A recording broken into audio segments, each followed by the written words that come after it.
Hello, everybody, and welcome to the White Hatter YouTube News Show. I'm Brandon.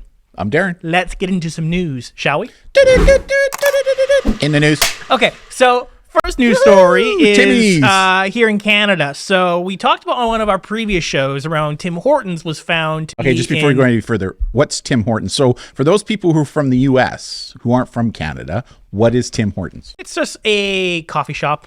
And a Donut shop? Yeah, they're known for their donuts and coffee, right? Yeah, they're a national chain. Yeah, they're like our Dunkin' Donuts kind. Or they're like American Dunkin' Donuts. Yeah, basically. or Krispy Kreme. Yeah, they're just a large chain across Canada, and they were found to be in violation of location tracking laws. So basically, their mobile app was found to be collecting a little too much information and sharing it in ways it shouldn't have. So they were found in violation of our privacy laws. And that was done by the Federal Privacy Commissioner, right? Who Yes. did an investigation? Yeah. Yeah.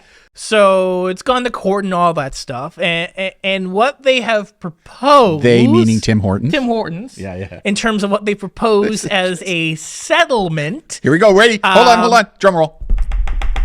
Basically, they will provide affected customers with a baked good, a donut, and a coffee as a settlement. We are sorry we breached your privacy for over a year. So in return, we're going to gift you a coffee and a donut. Now, just before you go on, because I know you're going to say something too, a coffee and a donut are cents on the dollar, right? To make. The markup on those are significant. So I'm going to be generous. Let's say there were 1 million people in Canada who had the Tim Hortons apps on their phone. I don't think it was that many, but let's just say there was. And I'm going to be generous and say, for a coffee and a donut to make is probably 50 cents, right? 50 cents. Sure. Multiply 50 cents by 1 million, that's $500,000. So really, it's costing them like $500,000 for this breach. Are you kidding me? Yeah, so in the lawsuit, they said a baked good retail value at $2.39 and a hot beverage valued at $6.19. That's what they charge for. Now, that's their retail value. That's right. That's not the value and cost of actually producing and making it. Which is probably around 50 cents. If that. Yeah. Give me a break.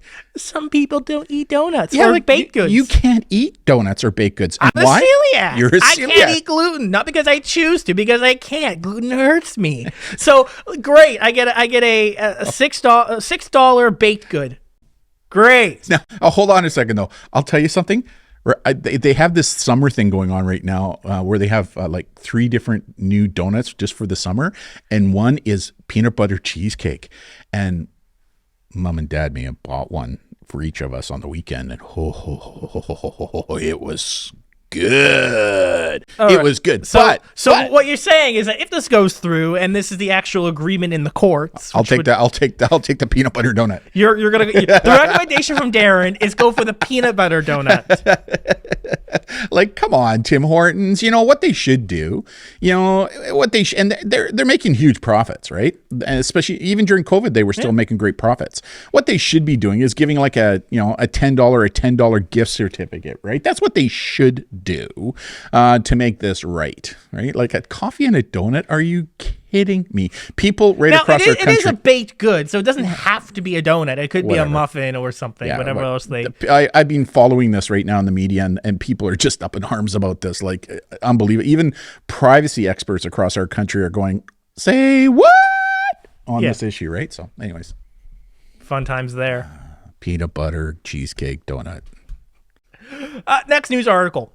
YouTube has launched a new tool in its platform to allow people who upload videos to automatically or quickly convert that regular long-form video to create a 60-second clip to make it a portrait-style, TikTok-like short video. Everybody's copying TikTok right now. Why? Because they're the leaders, right? So portrait-style videos have been growing popularity for quite a while now. Thanks to TikTok.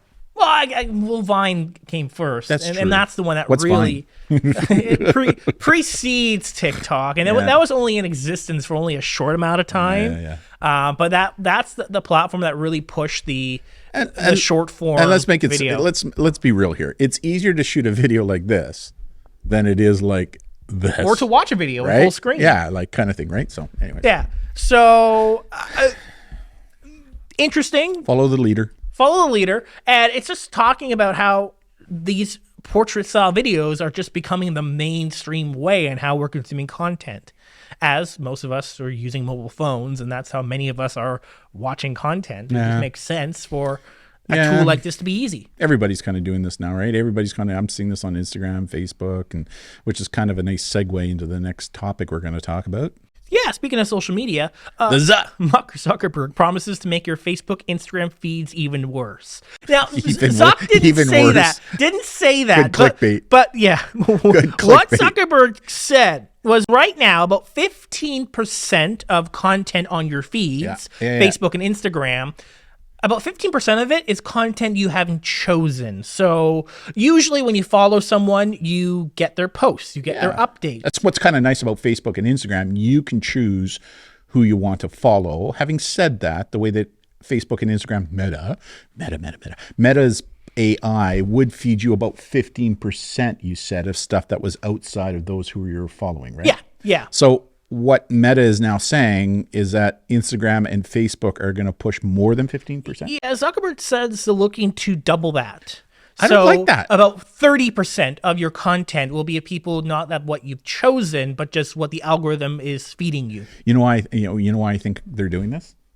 Why? Because they're going to monetize it. Because now they can feed more advertisements to your feeds. Not necessarily. Oh, yeah. No. There has to be something financially beneficial to Meta doing this. Well, I think it just keeps people on the platform. Really? Looking at TikTok, right? Yeah, but TikTok, you follow people on TikTok, but this the pure amount of content. You cannot. You need more content than people you follow. You know what, though? I kind of disagree with you to a little. Usually I agree with you after a while, but this one I'll disagree because, when we're talking to the teens that we talk to, what's really cool with teens is they're using different social media platforms to meet specific needs. Yep. So a really good example is they use Instagram as a way to connect with their group of friends and followers as a group, right?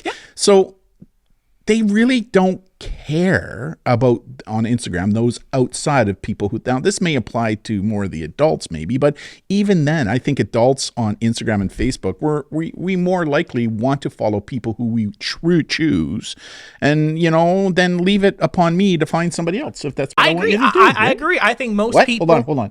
Did you just say you agreed with me? I agree with you. Whoa. And I agree that people use these particular platforms because they get more control over who they're picking. Yeah. I mean, I guess maybe at one point or another during these platforms' life cycles, it was different. Yeah. Really? Do you figure? In what way? Facebook and Instagram have always been that way, right? Facebook's gone through a lot of iterations over its... I agree. Creation. I just agreed with you. I agree, but still, they were only minimizing it to maybe 15% of people outside of your follower friending, whoever you chose on that platform, right? But now what they're saying is they're looking to double that. And again, the only reason they're doing that is they see a financial benefit to doing that.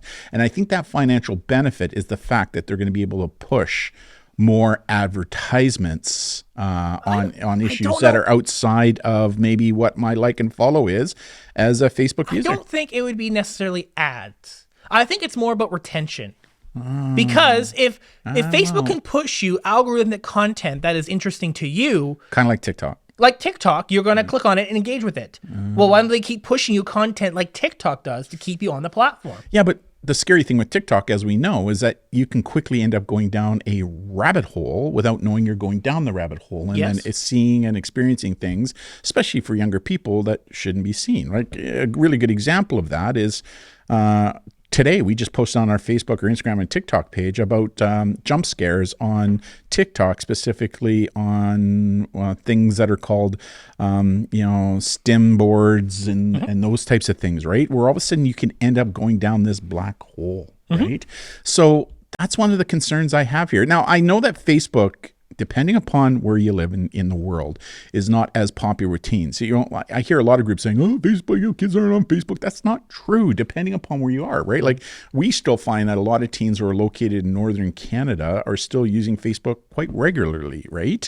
But there's no doubt they're more on Instagram. And again, what the kids tell me is that on Instagram, usually they're only following people who they want to follow. It's a choice they make. Yep. So this is a little bit of a concern to me, right? So anyways. Yeah. Well, when you're looking at Facebook, Instagram, maybe you once a day you go on the platform, you scroll through and get your updates on the people you've chosen, and then what? You exhausted the people that you regularly follow. And then you hop over to TikTok or Snapchat. TikTok where you push content. Well, why would Facebook want to do that? Maybe not to necessarily push ads, just to keep retention, so that the ad space that is available in turns, you do get more hits on ads. It's just not that you're getting more ads in your feed. What are your thoughts? Do you like this idea? I like Instagram and Facebook for its chosen ability for me as a user to choose who I want to see. Yeah, you opt it, right? You opt into it. Yeah. I want to see this, and this, and sure, you everything else I don't want to see. Yeah, sure, 15% other times. Okay, fine, that makes sense. Okay, but beyond that, I know what I want to watch. I know what I want to see. But once I exhaust that in a day, I go off the app. Right. Obviously, Meta doesn't want that. Right. And that's what I think this is all about. Because they want to capture and hold attention, right? Yep. That's what it's all about for sure, right? But again, they're trying to chase the TikTok. Because a lot of these platforms are losing their followers to TikTok right now, right? So, are they losing followers or are they just losing the retention? Oh, good point. Because people may have both point. TikTok, Facebook, Instagram. No, good point. It's just maybe in the morning you check your Facebook feed and get your updates. Good point. And then the rest of the day you're on TikTok because it keeps pushing you content, and you want to get more stimulation. You want to get more content. Good point. You know, I just finished reading a book right now on the captured of teens. It's an academic book. It's written for academics, and we kind of mentioned this in one of our presentations about Netflix, right? How they said, the owner said that their biggest rival is not Facebook or Instagram, it's sleep, right? So the longer they can keep people on the platform, the better. And one of the things that he said that back in 2017. That's right. That was before Disney Plus, Amazon Prime. That's right. Peacock. But what's interesting, Hulu. What's interesting, because that's where the term binge watching originally came from. But it's very interesting to now note, these researchers have now noted that when Netflix releases a series, they don't release it one show at a time, at a week. They have been changing that, right? They're kind of showing the entire series. They are changing that. They are? Yeah, they are. I haven't seen it. Like most of the series, when you're watching a series, boof, they're all there, right? In the last year or so, it's changed. So we saw. Really? I'm on it every day. We saw with Disney Plus, they're launching things in episodes every week. Yeah. We saw Prime doing that as well. Yeah. What was interesting is we're seeing that more so. It's hit or miss with Netflix. Sometimes they do, sometimes they don't. Stranger Things. They released the first part of season 4 and then the last 2 episodes at a later date. Right. To get people caught up, to get the hype up, and then they launch the finales. Right. There's a couple other series on Netflix that does do episodes. So Netflix, there is a benefit of episodic because it keeps people talking about it and engaged, because if you just launch your content all at once, I don't disagree. You get about a week of hype, and then your show is irrelevant. Right. Interesting, right? But when I don't see that as often. Although in Stranger Things, you're right with respect to what they did there. They build up the hype, they show it all so you can watch it all and binge watch it, and poof, the final 2 episodes, and then now we wait for the next season. That was like a middle ground. There have been some series that do episodes. You're right. I see it on Disney Plus all the time, especially when it comes to some of the more like weekly Avenger shows or the Orville, which I love watching, by the way. Yeah. They do it weekly. Kind of things, right? But again, it's very interesting on how these platforms, once they hold your attention, they want to capture it and hold it and keep them on their platforms, right? So you're right. There's probably one of the reasons why Instagram and Facebook is doing that, but also because there's got to be a financial benefit to them, right? Probably. So, remember, we're not their customer, we're their product. On that note, that is our show. But we are doing a special YouTube live event on August 3rd. Which is tomorrow, because people are going to be watching this on Tuesday. Or you can watch the replay if you're watching this on Thursday. Yeah, because we're doing a live on YouTube, but it's going to stay on YouTube for free, so you'll be able to watch the replays, right? So And it's kind of, this is important. It's an extremely important topic. And usually this program here is one that was a premium of ours. Like we actually charged a fee to groups to do this. But given how important this topic is and what's been happening over the past year, we have decided to make this now free content for parents, caregivers, educators, law enforcement. It's free. It's going to be quite in depth, and it's cost you nothing. So how do people find it? Yeah, it'll be on this channel, and it'll be at 6 o'clock PST or 9 o'clock EST PM in the evening. PST stands for Pacific Standard Time for those of you that don't know, and EST stands for Eastern Standard Time for those of you that don't know. Yeah. Yeah. So those are the times, and it'll be on this channel, and the video will be playing live when we go live at 6 PST. Looking forward to it. And we'll see you all then. You can subscribe to the channel, and it should update you and notify you when the event is live. And if you have a YouTube account, if you go to the link, which I'll put a link down below, you can actually hit notify me, and YouTube will intentionally send you a notification when the live event starts. Yeah, and our new, on this as well, is our new podcast is now up where I talk about, is your child ready for a cell phone? And if they are, what kind of phone should you be looking at? Just a whole bunch of information. And again, free content via a podcast for everybody. We've now got 5 episodes up there, and they're all free. Indeed. Yeah.